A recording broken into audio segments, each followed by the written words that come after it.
Hi, welcome to BBB. We're going to take a little look at the drum recordings we made for Why Don't You Stay with session drummer Scott Higham. Let's have a look now. So here is our project that we made up specially for the drum recording session. As you can see, we've got all our bounced audio here, we've got Scott's click track and a whole other mess of stuff. So the first thing we're going to do is we're going to hide everything that isn't drums. So there we go. And we're left with 4 tracks here. As you can see, we've got our overhead left, overhead right, snare and kick. And this is just my drum group under there. Now, Logic has a rather wonderful take system. They call it take folders. And it's a way of managing multiple takes and making it easy to assemble a comp. So as you can see, I have got take 1, take 2 and take 3 here. And I can just go through and choose whichever bits I want.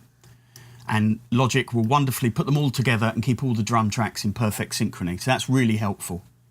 Now I've been through already, spent maybe an hour choosing all the best bits and getting together a performance that's really convincing and doesn't sound edited at all. Let's have a little listen to a section where we flick between different takes and hear how it works. This little section here where the solo leads into chorus 3 is a good example. We go from take 3 to take 2 to take 3 to take 2. And if I've edited it well and Scott has played it well, it should join up beautifully.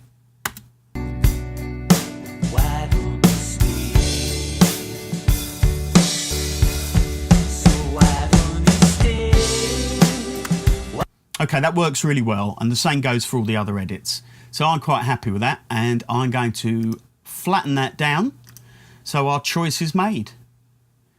Okay, so the first thing I'm going to do is I'm going to cut off any kind of end pieces that we don't require. They've probably got the sound of Scott moving around in his seat, maybe a bit of headphone spill, anything like that.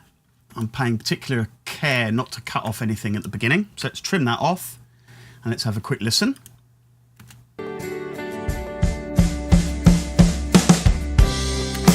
That'll do. I can finesse that a little bit more once we've imported this into the main song.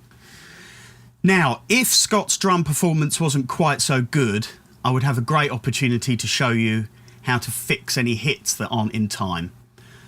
Scott is really good and there aren't any. So I'm going to fix some anyway, just to demonstrate. So we're going to move to this section of the solo. And we're going to have a look at the kick drum here, which is this track just here. Now I'm going to hit this button here and put in a new track. Now this new track is empty, we don't need it, but it does show me the grid lines right next to the hits. And it will give me a really good idea of where they fall in time. So here is our kick.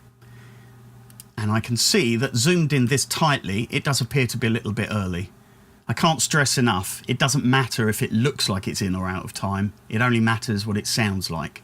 But let's assume this one sounds early. Let's fix it. I'm going to make a little cut before it.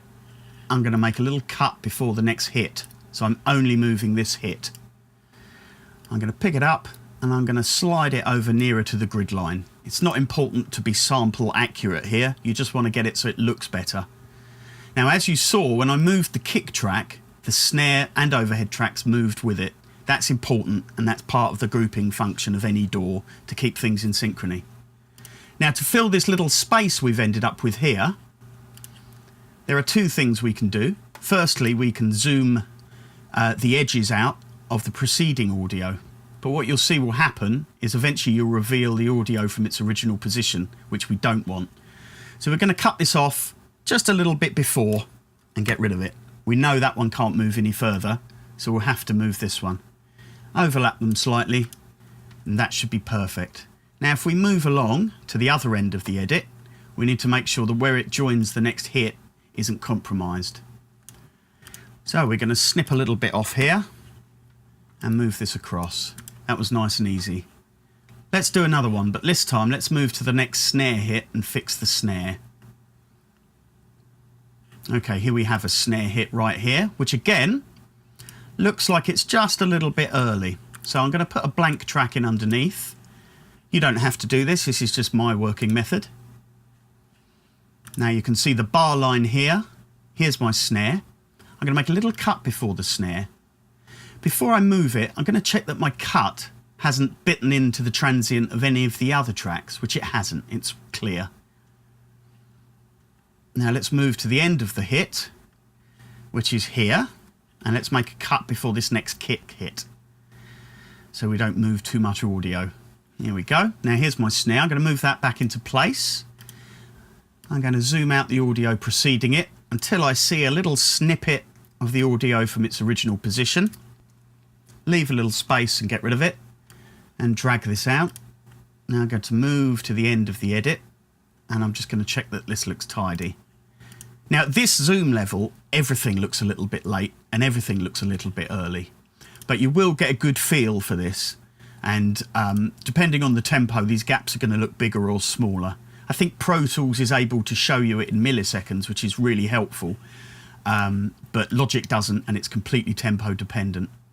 So this kick looks very late here, so there's already a cut there. Let's move to the next hit, make a cut, and let's move this into position and sort out the edit. So let's trim this off here. That looks pretty good. And let's fix up the other end of the edit. Slide this out until we see the original audio.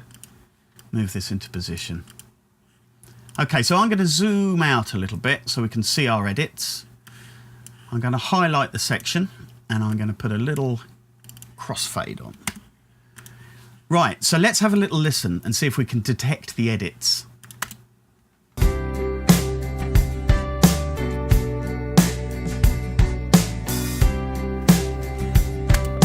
No, you can't. It's a good idea to solo the drum group and have a double check.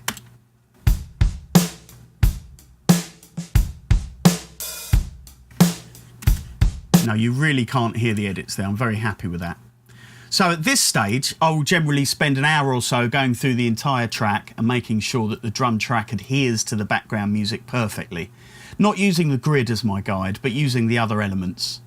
So I'm going to do that now, and I'll see you in a moment.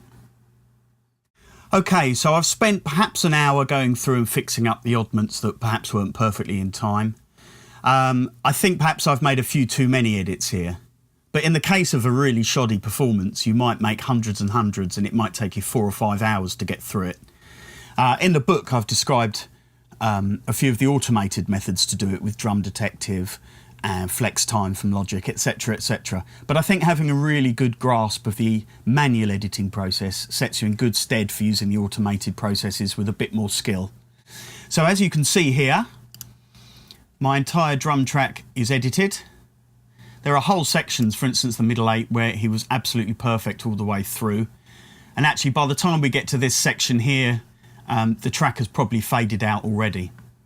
The other thing I've done is where I've trimmed it off at the beginning, I've put 4 dummy pieces of audio that align perfectly to the start of the track.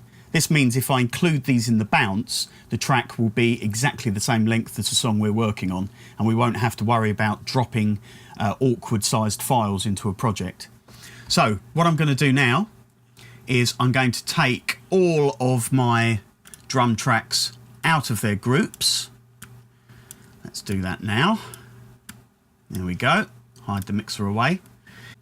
Right click here and I'm going to go bounce in place.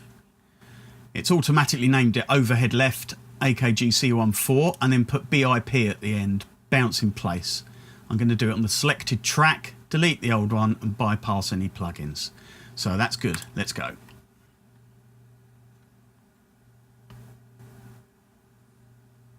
I'll skip through on the video to when I've completed this.